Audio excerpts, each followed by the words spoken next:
તો વાત કરીએ ગીર સોમનાથની તો વેરાવળ નગરપાલિકાની માલિકીની આશરે 525 દુકાનોના ભાડુઆતોને અચાનક જ નોટિસ વિના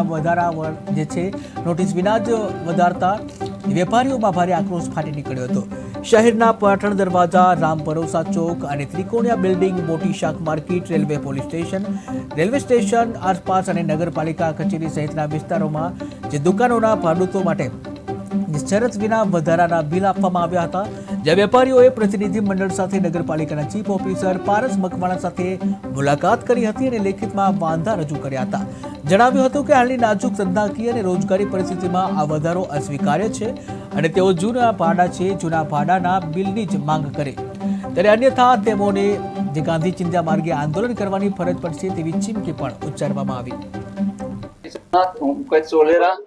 ને વેરાવળ નગરપાલિકા શોપિંગ સેન્ટર ની અંદર આવેલી ઓછામાં ઓછી 500 દુકાન ઉપર ના અમે ગ્રાહકો છે અને આ બધા વેપારી અમે એટલા માટે રજૂઆત કરવા આવ્યા છે।